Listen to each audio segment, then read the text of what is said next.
Eccoci qui a un nuovo video settimanale. Che cosa andiamo a analizzare oggi? Andiamo a analizzare il Duke della Hyperkin. Che cos'è? È un joypad ispirato al primo controller della Xbox utilizzabile su Xbox One. È stato riprodotto dagli stessi autori che hanno collaborato per la creazione del primo controller, quello gigantissimo che molti di voi so già diranno essere scomodissimo. Non siamo qua a sindacare se sia comodo o non sia comodo. Io dopo darò delle mie opinioni sul controller, però è stato fatto e quindi vediamo di analizzarlo.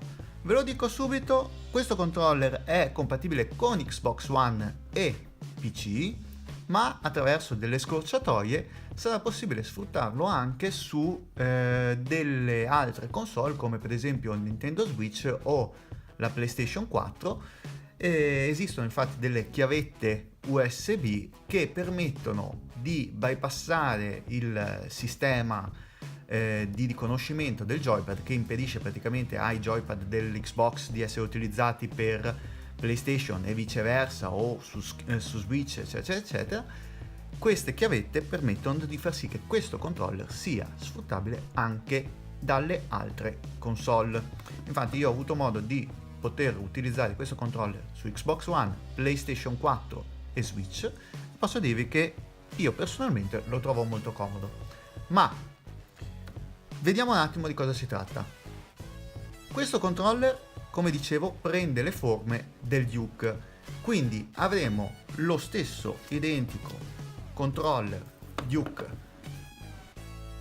presente per l'Xbox. Questo qua è quello originale. Mi dispiace, ma è talmente grande che, come vedete, le mie mani non riescono a coprire tutto. Non so se avete mai avuto modo di utilizzare questo joypad, ma risulta essere grande quanto praticamente una console, per dire una Nintendo Switch. Ecco, questo è grande quanto una Nintendo Switch, per dire. Ve lo mostro, cioè vi mostro un attimo com'era inizialmente intanto il Duke. Questo è il Duke originale per l'Xbox. L'Xbox appunto presentava classiche leve analogiche, D-pad, start e pulsante back, i classici pulsanti A, B, X, Y, i pulsanti bianco e nero e due trigger analogici, oltre a due slot di espansione per le memorie per il salvataggio dei giochi, quando appunto non si andava a salvare il gioco su disco rigido, in quanto l'Xbox era comunque dotata di disco rigido. Tu potevi salvare i tuoi giochi su memory card e portarli, praticamente i tuoi salvataggi, in altre su altre console se volevi giocare con qualcun altro. E questa era la dotazione. Il logo centrale non era cliccabile, non era presente assolutamente niente in questo senso. Com'è invece il Duke? Innanzitutto non è un controller wireless. Cosa significa? Significa che noi dovremo andare a collegare il cavo USB, e questo sarà quello che succederà quando andiamo a collegare il cavo. Ci si presenta il logo di accensione dell'Xbox, quello proprio originario della prima Xbox, su uno schermo OLED di pochi pollici, mi sembra 1,5 pollici all'incirca, e questo è un pulsante cliccabile. Significa che questo qua funzionerà anche da pulsante home. Quindi se noi lo usiamo sull'Xbox, ogni qualvolta che andiamo a cliccare su questo pulsante ritorneremo alla schermata di home. Una scorciatoia molto molto interessante, molto utile, anche perché appunto la possiamo sfruttare anche su Switch o su PlayStation, perché fa la stessa identica cosa del pulsante home su ogni console. Le dimensioni. Qua ho un joypad per Xbox classico e volevo farvi vedere un attimo come erano le dimensioni. Come potete vedere, aspetti che ve lo metto di qua, il joypad risulta veramente gigantesco rispetto a un classico joypad per Xbox, per la One ovviamente in questo caso. Questo, a mio parere, è uno dei joypad più comodi creati, perché io trovo il joypad per l'Xbox One la forma, diciamo, quasi perfetta del joypad. Ma devo dire che per l'utilizzo saltuario io mi ci trovo bene anche in questa forma, anche perché come è fatto? Dietro è abbastanza bombato, quindi ha una bella impugnatura ergonomica comoda, e quindi noi appunto possiamo tenerlo facilmente sui palmi della mano. E tutti i tasti sono ben raggiungibili, perché appunto rispetto alla formula dell'Xbox One i tasti hanno la disposizione come quelli praticamente a 6 tasti, come quelli per dire del Mega Drive, no? E quindi il pollice raggiunge perfettamente tutti quanti i pulsanti. La dotazione di sedie dei tasti è la medesima del Duke classico, ma con delle aggiunte interessanti. Intanto cosa abbiamo qua? Abbiamo questi tasti, il bianco e il nero, che non sono presenti nel joypad quello originale dell'Xbox, quello dell'Xbox One.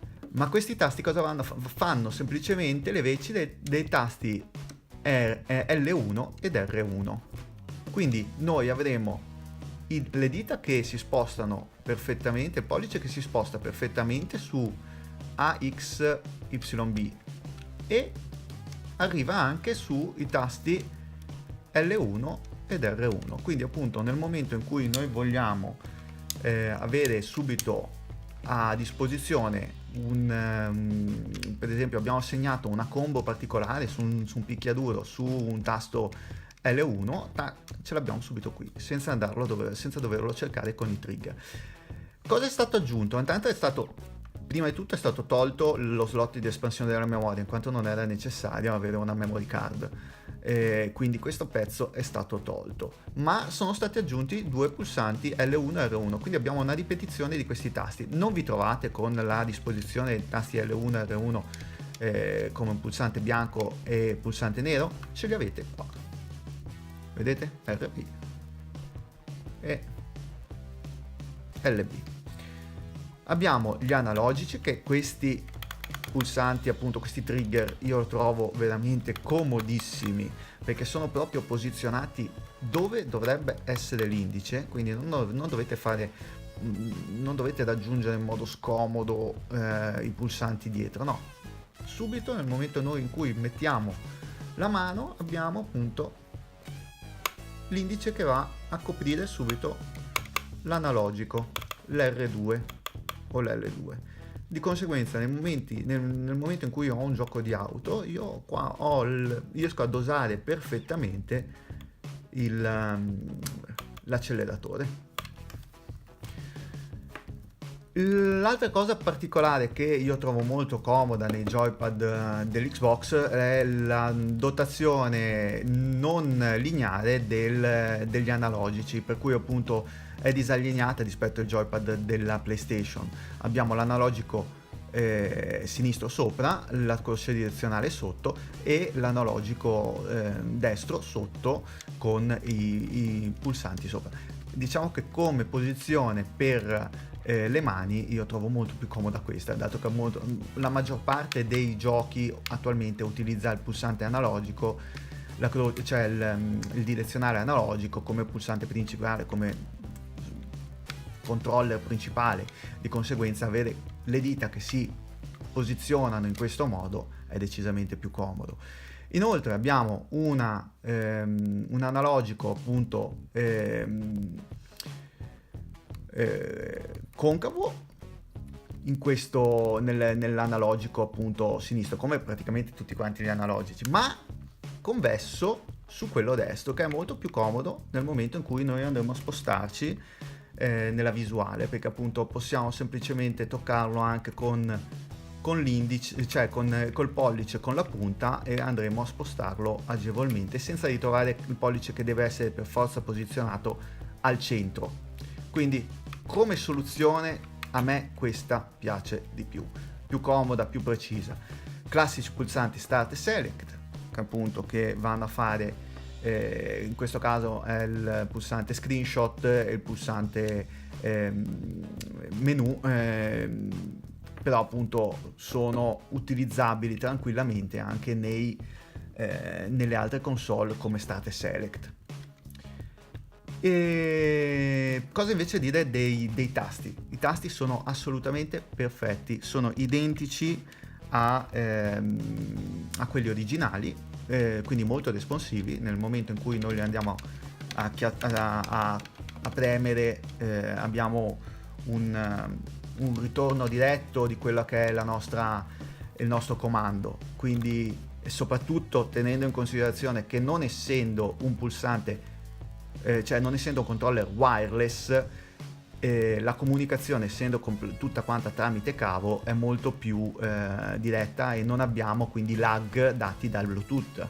Certo, questa è una mancanza, nel senso che il joypad senza filo ormai è uno standard, però diciamo che ha i suoi vantaggi. Le plastiche sono molto molto comode, abbiamo due motorini di vibrazione molto molto rumorosi, diciamo così, e quindi molto prestanti. Adesso vi faccio sentire, vediamo un attimo se la console, cioè se la videocamera mi permette di farvi sentire un attimo qual è la loro potenza. Aspettate,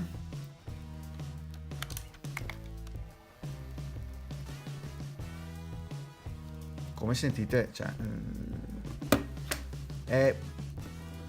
sono due motorini molto prestanti.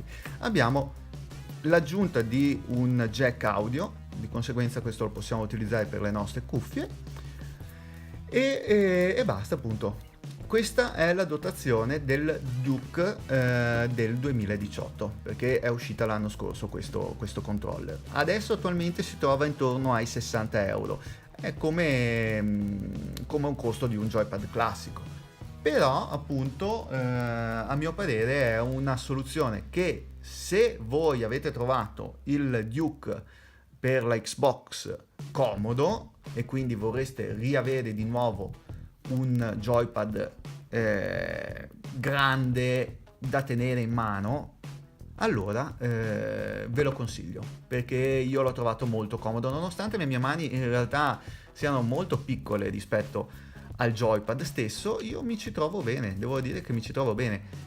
Una cosa che però devo dire rispetto al Duke classico è cioè, come il Duke classico è molto pesante, quindi tenerlo in mano senza appoggiarlo, per dire, sulle ginocchia risulta dopo un po' scomodo, i polsi ne dissentono, quindi vedete un attimo voi come, se può interessare come tipo di joypad.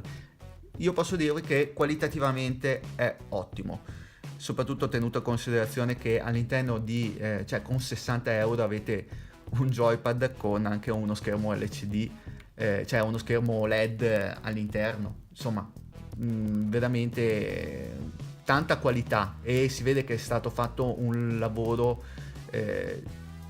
di molto amore nel creare questo joypad, anche perché effettivamente è una passione questa, più che altro, perché non sono molti quelli che lo andranno ad acquistare, però l'ideatore originale ha portato avanti questa campagna per cercare di riproporlo, e appunto ha trovato in Hyperkin un'azienda che volesse riprodurlo, però attenzione, è su licenza, quindi è originale della Microsoft, quindi abbiamo un controller della Hyperkin come azienda produttrice, ma fatto sotto licenza Microsoft, quindi la qualità generale del joypad è garantita.